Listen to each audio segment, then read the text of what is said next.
je reprends sur les systèmes épiscopaliens, presbytériens, congrégationalistes, son système qui a le système le plus biblique.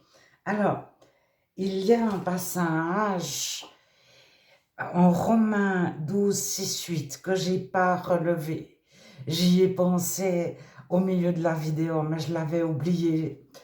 Alors, c'est un passage, Romains 12, 6 à 8, qui peut être interprété en fonction de ce que nous connaissons, vivons, en pensant que c'est juste, parce qu'on l'a toujours vu faire, et on l'adapte à ce qu'on connaît. Mais on peut se représenter ce que les premiers chrétiens vivaient, qui est très différent, et puis en comprenant ce qu'ils vivaient eux, voir ce qu'ils ont écrit, déjà comment c'est traduit. Alors, je le prends, donc Romains 12, je commence un petit peu avant. Verset 3. Par la grâce qui m'a été donnée, je dis à chacun de vous de n'avoir pas de lui-même une trop haute opinion, mais de revêtir des sentiments modestes, selon la mesure de foi que Dieu a départie à chacun. Car comme nous avons plusieurs membres dans un seul corps et que tous les membres n'ont pas la même fonction, ainsi nous qui sommes plusieurs, nous formons un seul corps en Christ. Et nous sommes tous membres les uns des autres. Donc, un seul corps, c'est une seule corporation. On est tous membres les uns des autres. Puisque nous avons des dons différents selon la grâce qui nous a accordée, que celui qui a le don de prophétie l'exerce selon l'analogie de la foi. Alors, selon l'analogie de la foi, c'est selon notre foi commune ou selon la foi que Dieu vous donne. Alors là, il y a les deux écritures. Si vous prenez 10 traductions de la Bible différentes, ce passage, il est très différemment traduit d'une Bible à l'autre. Alors, maintenant que celui qui est appelé, alors il n'y a pas appelé, on ne peut pas être appelé à un ministère, on est appelé au salut. Alors, certaines traductions n'ont pas du tout le verbe appeler ou un appel, le nom, un appel. Alors, ici, ça dépend de notre arrière-plan culturel.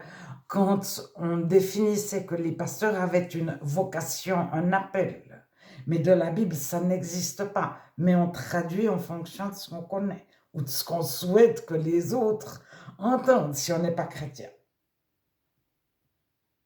Ah non. Maintenant, bien sûr que celui qui est appelé au ministère, donc il n'y a pas appel, s'attache à son ministère. Alors, il y a passablement de traductions qui ont service, que celui qui sert, sert. Alors, servir, à cette époque, c'est les soins domestiques.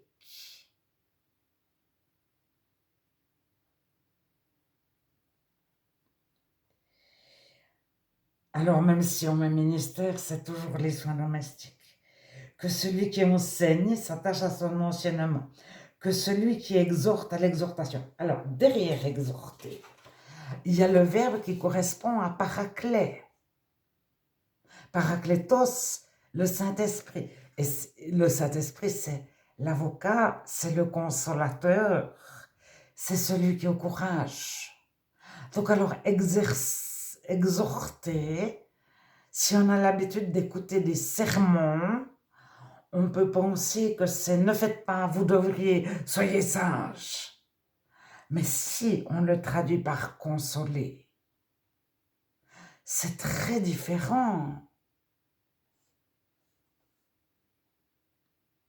Alors, que celui qui donne le fasse avec libéralité. Alors, il y a aussi distribue à la place de donner. Alors, celui qui distribue le fasse avec simplicité. Alors, distribuer, c'était distribuer, on a fait une soupe et on la distribue à tous.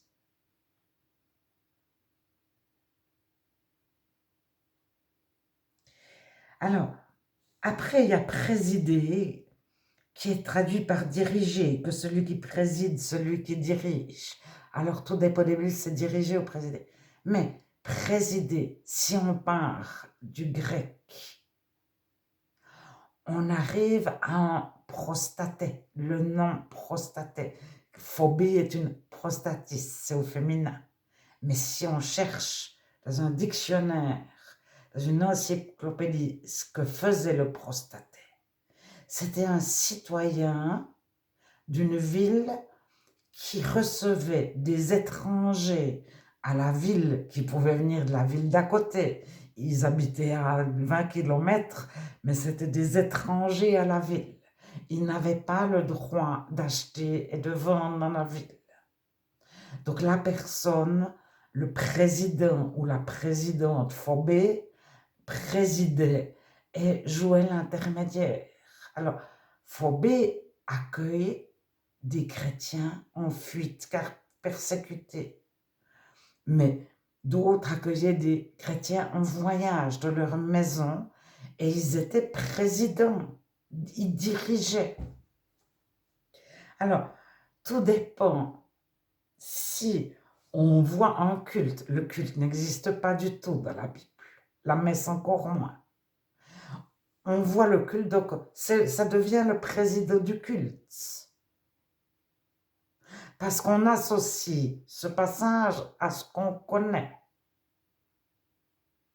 Mais c'est pas du tout ce que fait un président. Un président, il accueille des chrétiens dans sa maison. Et il joue l'intermédiaire pour qu'il puisse acheter et vendre parce qu'il est citoyen lui-même d'une ville.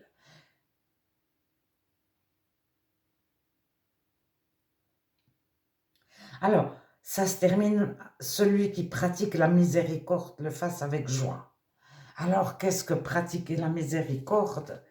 Ici, c'est exercer la bienveillance. Enfin, j'ai pas relevé de quelle Bible, mais trouvez 5-6 Bibles différentes, vous les aurez tous.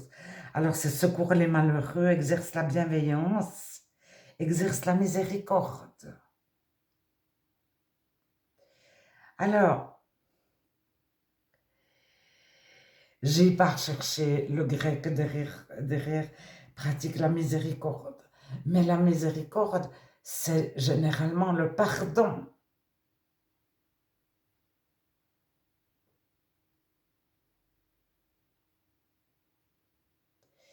Alors, je vais peut-être, mais c'est déjà pas mal, hein, tout ce que je vous ai dit sur les systèmes d'église.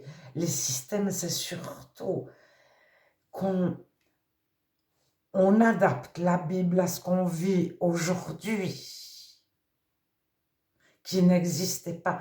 Parler de façon ex cathedra arrive avec les cathédrales, c'est-à-dire une personne qui parle toute seule, personne ne l'interrompt, personne ne la contredit. Ça arrive avec les cathédrales. Avant les cathédrales, personne n'a jamais enseigné de façon ex cathedra.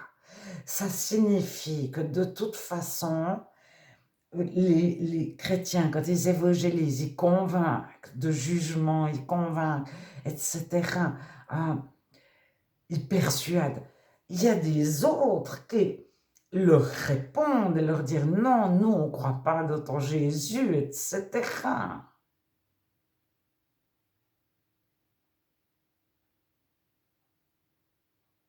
Et quand quelqu'un prend la parole dans une assemblée, en 1 Corinthiens 14, 26 à 30, c'est écrit que les autres jugent ou que les autres en jugent. On ne comprend pas tellement.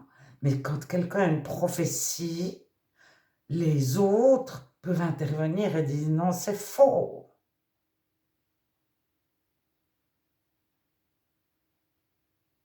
Alors, celui qui prophétie, il exhorte, il instruit. Donc, il exhorte, ça veut dire il console, il encourage, il exhorte, c'est le même mot derrière.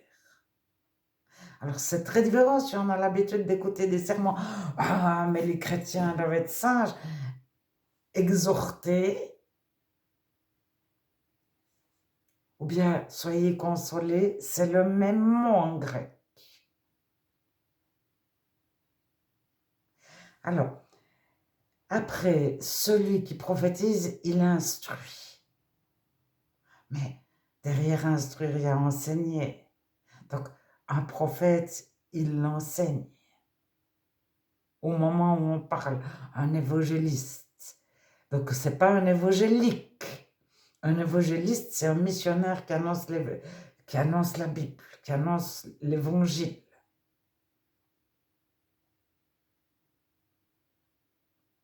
Alors, l'évangéliste, il annonce l'évangile, donc il enseigne à nos chrétiens. Mais alors, en sachant de l'histoire que parler de façon ex-cathédrale n'existe pas du temps de Jésus. Ça change notre idée des rencontres entre chrétiens.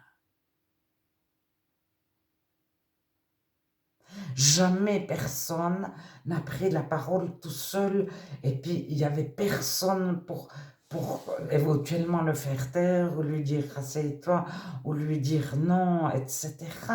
Mais dans les synagogues, la même chose.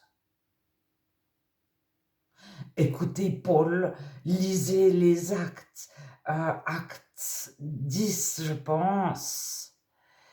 Paul va d'une synagogue à l'autre, enseigner, il entre dans la synagogue des Juifs, Jésus faisait la même chose, et il enseigne, il entre dans la synagogue, mais représentez-vous quelqu'un d'inconnu, Paul, personne ne le connaît, il arrive dans un endroit, il se met à enseigner. Donc c'est comme si quelqu'un arrive dans une messe, au milieu de la messe, ou au milieu du culte protestant, bonjour, je viens de telle ville, comment allez-vous? Je voulais vous dire, est-ce qu'on peut lire un petit peu? Mais on va lui dire, mais taisez-vous, on va lui dire, sortez. Mais pas à l'époque où la Bible a été écrite. Tout le monde peut prendre la parole. Ça, c'est certain. Historiquement, c'est pas possible que quelqu'un parlait de façon ex-cathédrale avant les cathédrales. Les cathédrales, c'est beau, des centaines d'années après la rédaction de la Bible.